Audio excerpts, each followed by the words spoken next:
자, 다섯 번째 썰 한번 가보도록 하겠습니다.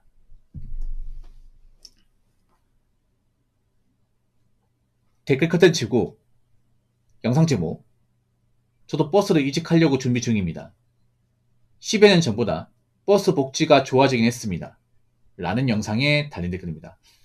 이분이 버스 이직한다는 얘기는 원래 그 전에 버스 말고 다른 일을 했는데 아마 그 일이 뭔가 전망이 안 좋고 힘드니까 버스도 간다는 거겠죠. 예. 예전보다 이 버스 기사라는 직업에 관심을 가진 사람들이 진짜 늘었습니다. 정말 늘었어. 예. 아무래도 다른 직업보다는 뭐 지휘 장벽이 그렇게 높은 편이 아니기 때문에 거기다 직업도 딱히 나쁜 것도 아니고 뭐 월급 수준도 그렇게 뭐 안 좋은 것도 아니고 괜찮고, 그리고 일단 시내버스로 들어가면 먹고 사는 거 해결되니까 뭐 그런 것 때문에 이제 예전보다 이 버스 기사를 선호하는 분들이 많이 늘었습니다. 물론 일이 힘듭니다, 이거는. 네. 일단 버스가 되려면 일종 대형 면허 플러스 버스 운전 자격증, 이 두 가지만 있으면 할 수 있습니다. 예. 이제는 다 알아요, 사람들이 이제. 하도 이런 정보가 많다 보니까 어떻게 하면 버스 기사를 일할 수 있는지 다 압니다. 알아요. 예. 근데 문제는 그런 거죠. 누구나 이제 자격증 따고 이제 버스 기사 쪽 올 수 있는데, 이제 문제는 버티는 거죠. 버티는 거. 참고 버티는 거. 버스 기사가 되기 힘든 게 아니라 버스 기사 되고 나서 얘가 사고 안 나고 그 버스 기사의 어떤 그런 직업을 잘 적응하고 버텨 나가느냐. 이게 관건이죠. 왜냐, 못 버티고 그만둔 사람도 있으니까. 예. 일단 버티기만 하면 나쁜 직업은 아닙니다. 버티기만 하면. 일단 그 서울하고 광역시는 중공인제입니다. 중공인제. 그래서 2교대입니다. 2교대. 보통 버스 전체 운행 시간이 한 18시간 됩니다. 그러면 이제 나누기 2 해가지고 오전 반 오후로 나가는 낙입니다. 오전 반은 이제 새벽 5시부터 오후 1시까지. 맞나? 아니다.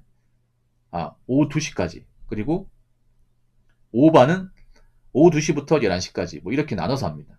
예. 그래서 하루에 9시간만 운전하면 돼. 예. 그러면 이제 퇴근하고 나서 4시간이 있는 거죠. 오전 반에 이제 출근해가 일하면 오후 2시에 마치니까 낮에 퇴근하는 거죠. 일반 직장인보다 훨씬 더 일찍 퇴근하죠. 대신 단점도 있어. 보통 오전 반 이제 일하려면 집에서 한 새벽 3시에 일어나야 됩니다. 그 새벽 3시에 일어나서 씻고 옷 갈아입고 뭐 차 몰고 가가지고 차 오지 한 4시에 도착한 다음에 내 차 확인하고 차 시동 끄고 예열 걸고 밥 먹고 점검하고 한 5시 20분쯤에 차 고지 나가 출발하고, 보통 그런 식일 거야. 이게 회사마다 좀 다르긴 하지만 거의 비슷할 겁니다, 이게. 그래서 아침잠이 많은 분들은 좀 힘들 수 있다. 예. 그리고 버스 운전이 생각보다 많이 힘들 겁니다. 많이 힘들어요. 운전 자체가 사실 엄밀히 말하면 쉬운 건 아니죠. 특히나 시내 주행은 많이 힘들죠. 변수가 많다 보니까. 교통량도 많고. 특히나 버스는 문제가 뭐냐면 승객을 태우기 때문에. 불특정 다수의 승객을 엄청 많이 태우고, 그리고 승객들 대부분은 앉아서 가는 사람보다 손잡이를 잡고 서서 가는 사람이 더 많다는 거야. 그래서 내가 운전을 험하게 한다거나 브레이크를 세게 밟았을 경우 그 뒤에 있는 승객들이 다칠 수 있다는 거죠. 다치면 그 책임은 온전히 기사가 다 책임지는 거고. 그래서 위험성이 많이 있습니다. 엄청 많이 있죠. 왜냐면 승객 중에 뭐 어린 사람도 있고 노약자도 있다 보니까 특히 노약자분들은 다칠 가능성이 커. 특히 노약자분들은 버스를 정말 많이 탄단 말이에요. 엄청 많이 타요. 그러다 보니까 더 조심할 수밖에 없어요. 아무래도 이제 힘이 약하고 뼈가 약하다 보니까 뭐 넘어지고 하면 뼈 이제 부러질 수도 있기 때문에, 예. 노심초사 해야 됩니다. 예. 뭐 도로상에 빌런도 많고 버스 안에 빌런들도 많아요. 이게. 그래서 저는 버스 운전하시는 분들 정말 대단하다고 생각합니다. 뭐 댓글 보면 그런 사람도 있어요. 뭐 버스 기사 중에 뭐 성질 나쁘고 뭐 불시원한 기사가 있다고 하는데 저는 아직 한 번도 겪어본 적이 없어요. 옛날에 어릴 때는 겪어본 적이 있는데 지금은 뭐 기사분들 그렇게 딱히 뭐 승객한테 뭐라 하는 사람 못 봤는데. 저도 버스를 자주 타던데 못 봤어요. 옛날보다 많이 줄어들었을 텐데. 뭐 그런 기사가 아예 없다는 거 아니에요. 근데 저는 아직까진 겪어본 적이 없어요. 제가 뭐 버스 하나만 타는 건 아니거든요.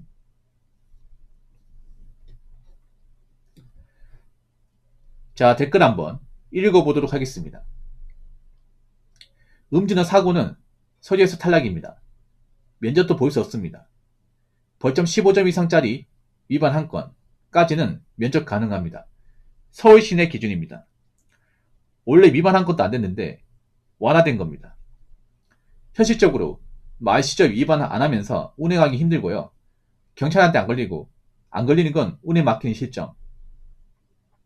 운 좋게 안 걸리거나 한 건만 적발되면 서울 시내 가능. 운 나쁘게 2건 이상 적발되면 마을버스 기간이 2년 이상 연장. 글을 적으면서 위반에 대하여 운운하기가 좀 그렇네요. 아무튼 시내버스 준비하시는 분들 건승을 기원합니다. 라고 적어주셨습니다. 참고로 이분은 이제 서울에서 그 시내버스 기사로 일하고 계신 분이에요. 일하신 지가 꽤 오래된 걸로 알고 있습니다. 네. 점점 이제 시내버스로 이제 들어오려고 하는 사람이 많다 보니까 면접 같은 게 점점 까다로워지고 있습니다. 사실 시내버스 면접 볼 때 가장 중요한 게 뭐냐면 사고력이 없어야 돼요. 그러니까 사고 난 적이 없어야 돼요. 운전 경력도 중요하지만 운전 경력보다 더 중요한 게 사고 난 기록이 없어야 돼요. 그러니까 내가 버스 운전하기 전에 뭐 일반 뭐 자가용 몰다 사고 난 것도 포함이야. 보통 면접 보면요, 내 사고 기록을 그 버스 회사에서 다 알고 있다고 생각하시면 다 조회합니다. 이거 조회해가지고 기록을 다 가지고 있어. 내가 뭐 그런 거예요. 고등학교 때 오토바이 무면한 것도 다 가지고 있어요. 아마 그런 거 있으면 못할 겁니다. 내가 사고 이력이 있다, 뭐 인피사고 있다, 인피사고 누구 다치게 만들었다, 그럼 못할 거야. 음주운전 당연히 못하고요. 음주운전, 인피사고, 아니 물피사고인데 좀 피해액이 엄청 크다, 요거 하고, 제가 알기로는 회사마다인데 이제 물피사고도 피해액이 1,000만 넘는다. 이러면 힘들고, 그리고 무면허 운전, 11대 중과실, 이거 안 됩니다. 쉽게 말해 좀 내가 사고를 크게 했다 이러면 그냥 버스는 접으셔야 될 겁니다. 적어도 시내버스는. 사고 이력이 없어야 돼요. 사고 이력이. 여러분 운전하신 분들 중에 생각보다 사고 이력 있는 사람들 많아요. 그러니까 내가 버스 기사 안 하면 사실 뭐 사고 난 거 엄청나게 신경 쓸 건 아닙니다. 내가 음주운전한 게 아닌 이상은 사실 뭐 우리가 운전 부조리 사고 나는 건 종종 있죠. 있는데 적어도 버스 기사 할 때만큼은 이게 엄청나게 중요하다는 거죠.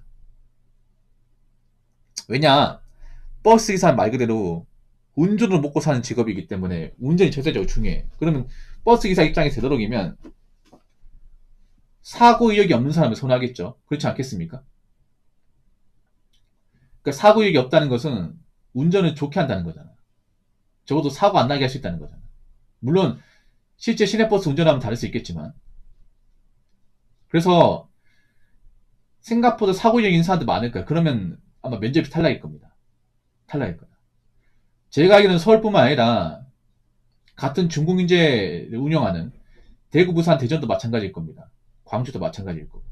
중공인제는 그냥 약간 공무원 면접과 비슷하게 보시면 돼요. 왜냐하면 중공인제 버스 자체가 지자체에서 운영하기 때문에 생각보다 빡빡합니다. 면접 같은 것도. 네.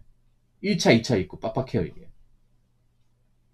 그리고 그 시내버스 기사 채용하면 이제 지자체에 이제 기관에 알려야 되기 때문에 되도록이면 검증이 된 사람을 뽑는 게 낫겠죠.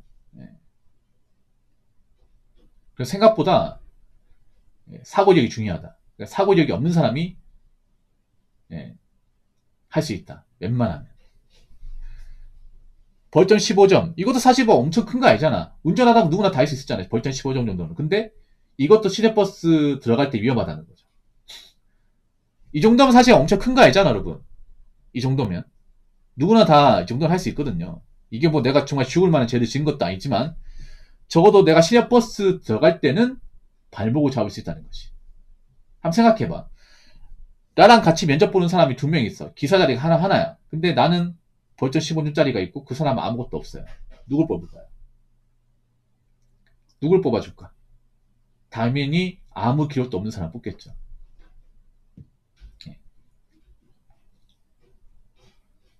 어떤 회사든 간에 털어서 먼지 안 나는 사람을 뽑고 싶어 합니다.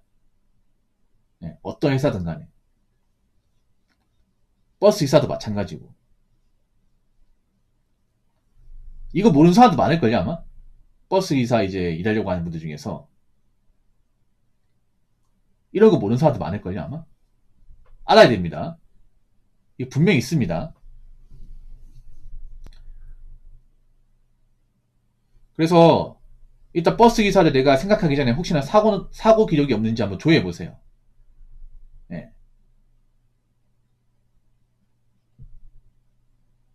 기록이 심하다. 내가 살면서 운전을 좀 험하게 해서 EP 사고 났다. 그럼 버스 기사 못 할 겁니다. 버스 기사 자체 못 한다기보다는 시내버스로 아마 취업이 안 될 겁니다.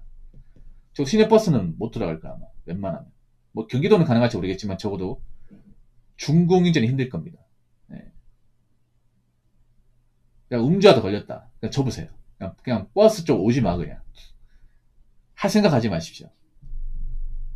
아니, 벌점 누적이 심하다. 아마 그런 분들도 좀 힘들 겁니다. 네, 그래서 되도록이면 사고 이력이 없는 분들이 이 버스 기사 쪽을 많이 도전했으면 좋겠습니다.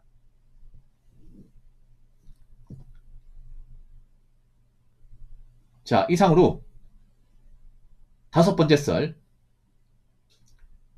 마치도록 하겠습니다.